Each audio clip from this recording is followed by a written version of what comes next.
January 30th, 2026. 9:47 in the morning Eastern Time, silver is trading at $121.67, an all-time high.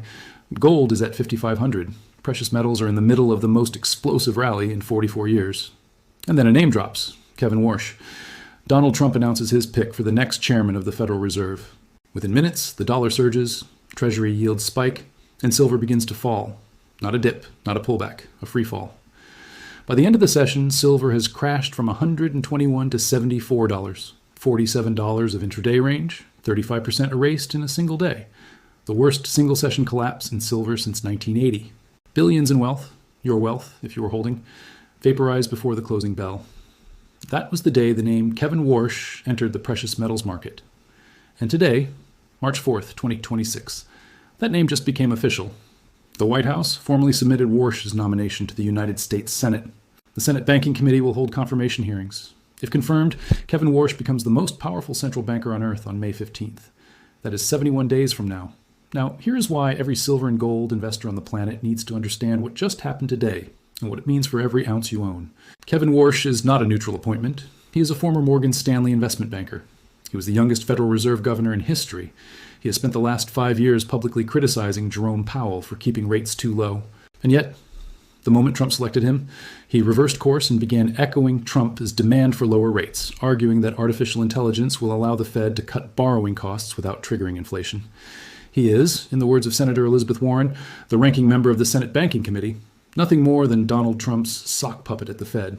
And the market's first reaction to his name was to destroy the silver price by 35% in 8 hours.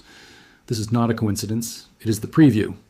To understand what Warsh's Fed means for silver, we need to understand exactly who this man is, what he believes, and why the largest banks on Wall Street are celebrating while your portfolio bleeds. Kevin Warsh's career reads like a blueprint for institutional power. Stanford University, Harvard Law School, Morgan Stanley, where he worked in mergers and acquisitions, the division that restructures corporations and financial systems for profit. From Morgan Stanley, he moved to the White House as a senior economic advisor under George W. Bush, and in 2006, at the age of 35, he became the youngest governor ever appointed to the Federal Reserve Board. He served through the 2008 financial crisis, the period when the Fed bailed out the very banks Warsh had just left. After leaving the Fed in 2011, Warsh spent the next 14 years at Stanford's Hoover Institution, one of the most influential conservative economic think tanks in the country. During that time, he built a reputation as a harsh critic of the Fed's easy money policies. He argued that the ultra-low interest rates maintained during and after COVID were directly responsible for the worst inflation spike in 4 decades. He positioned himself as the anti-Powell, the man who would bring discipline, accountability, and higher rates to a central bank that had lost its way. And then something changed. The moment Trump made it clear that rate cuts were a prerequisite for any Fed chair candidate, Warsh pivoted. Overnight, the inflation hawk became a rate cut dove. His new argument? That productivity gains from artificial intelligence will allow the economy to grow faster without inflation, enabling the Fed to cut rates aggressively. It is a convenient thesis. It is also one that virtually no sitting Fed official agrees with. If you're starting to see why this appointment matters for every ounce of silver you hold, subscribe and hit the bell. Because what comes next is the part that connects Warsh directly to the mechanism that has been crashing your silver for 90 days. Now let me explain why the market reacted the way it did on January 30th. When Warsh's name was announced, the market processed 3 signals simultaneously. First, Trump is replacing Powell with someone who will do what he's told. That means the Federal Reserve's independence, the principle that monetary policy should be insulated from political pressure, is effectively over. Second, Warsh's initial reputation as a hawk created instant confusion. Is he going to raise rates? Cut rates? The uncertainty alone triggered massive deleveraging. And third, this is the part nobody talks about, Warsh is ex-Morgan Stanley. He is a Wall Street insider being installed at the top of the institution that regulates Wall Street. For the banks that hold massive precious metals trading desks, JPMorgan, Goldman Sachs, HSBC, a friendly Fed chair is not just convenient. It is the architecture of immunity. But here is the real mechanism behind the January crash that most people missed entirely. The crash didn't start with Warsh's name. It started with the CME margin hike that was announced on the same day. While the financial media focused on the nomination headline, the CME quietly raised margin requirements on silver futures from 11 to 15%. The combination of a hawkish-sounding Fed nominee and an immediate margin hike created the perfect liquidation event. Retail traders panicked on the Warsh headline. The margin hike forced them to sell whether they wanted to or not. And institutional players, the ones who already knew the name before it was public, covered their shorts at the bottom. The London Metal Exchange experienced a glitch that delayed electronic trading. HSBC systems went down in Hong Kong, and JPMorgan allegedly closed a massive short position at the exact intraday low. The headline said, "Warsh crashes silver." The mechanics said, "Coordinated liquidation using a political event as cover." Now let me show you what Warsh's confirmation actually means for the silver market going forward, because the January crash was just the preview. The main event is what happens after May 15th.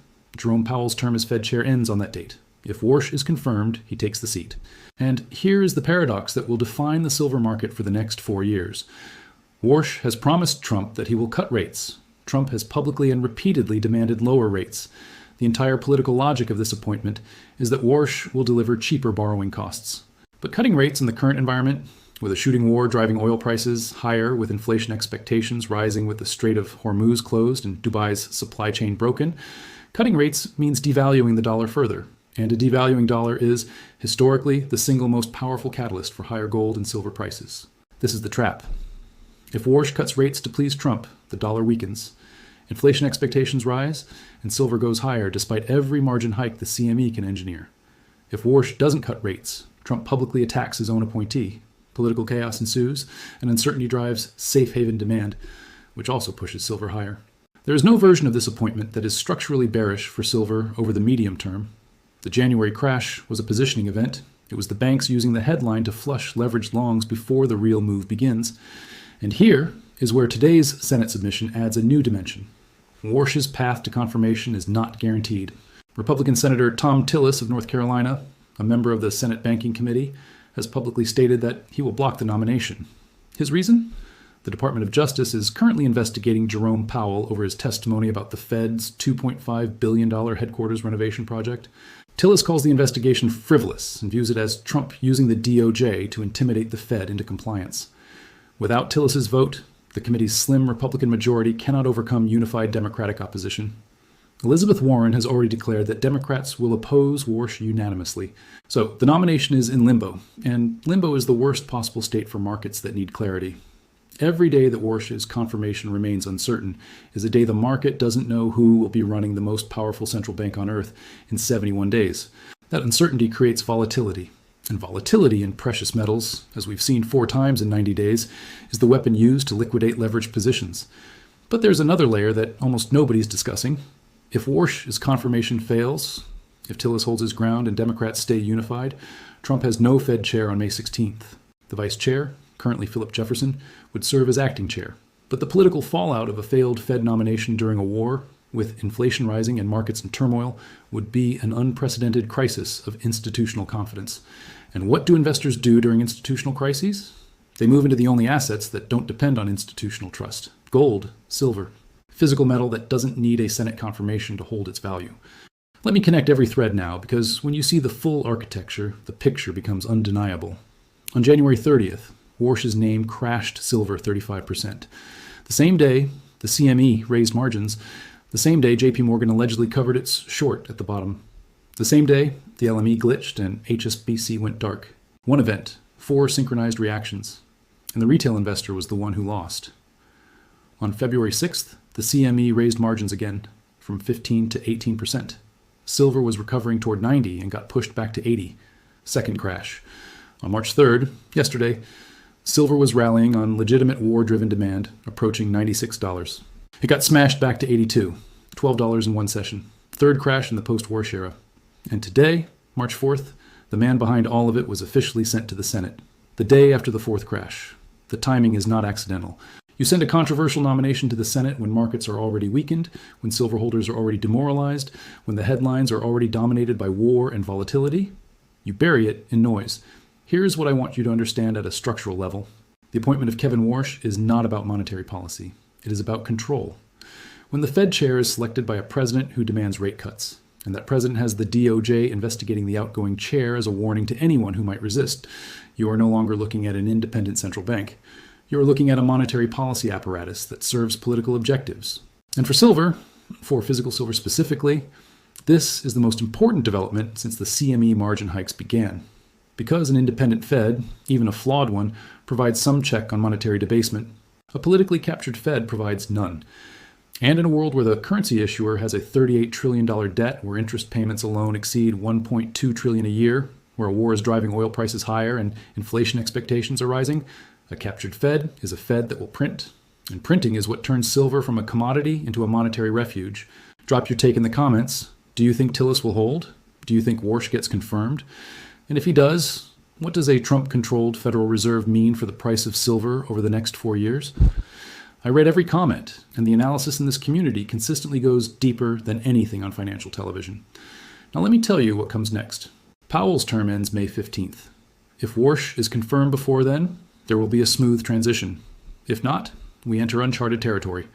An acting Fed chair during a war, with no mandate, no political backing, and no clarity on monetary policy direction.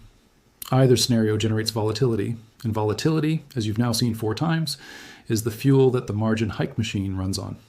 Since January 30th, the day Kevin Warsh's name entered the silver market, the price has been crashed from 121 to 74, recovered to 96, crashed to 82, recovered to 85, and sits in limbo as the nomination moves to the Senate. Every crash was mechanical. Margin hikes, forced liquidations, algorithmic cascading.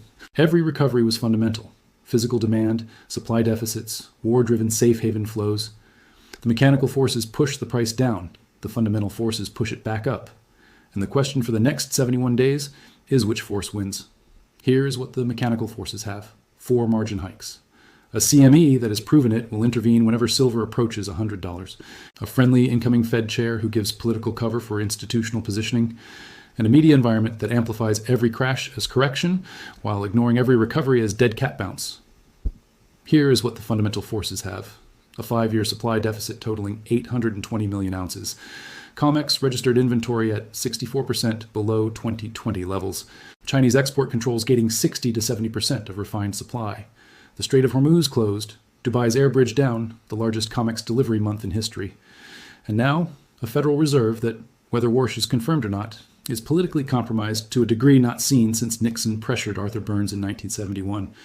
And what happened after Nixon compromised the Fed in 1971? He severed the gold standard. Inflation exploded, and silver went from $1.50 to $50 over the next 9 years. That parallel is not lost on the people who lived it. And 43% of your audience is over 65. They remember, I want to be honest about what I cannot predict. I cannot tell you whether Warsh will be confirmed. I cannot tell you when the next margin hike is coming. I cannot tell you whether the war expands or contracts. What I can tell you is the structural position. The man who triggered the largest silver crash in 44 years has been officially nominated to lead the institution that regulates the silver market. His patron in the White House demands cheaper money. The Senate process is uncertain. And every ounce of physical silver that exists in the world is currently subject to 5 simultaneous supply constraints that have never coexisted before. Here's what is in your control. Understanding that the paper price and the political process are now intertwined. That every headline about Warsh's confirmation will move the futures market. That margin hikes will continue to be deployed as the price approaches levels that threaten institutional short positions. And that none of the paper mechanics, the political drama, the Senate hearings, changes the physical arithmetic. 820 million ounces of cumulative deficit, 86 million ounces in the vault, 52 million standing for delivery this month. On January 30th, a name crashed silver 35%. Today, that name was sent to the Senate. In 71 days, it sits behind the most powerful desk in global finance. And the market is telling you 2 stories. The paper story says $82.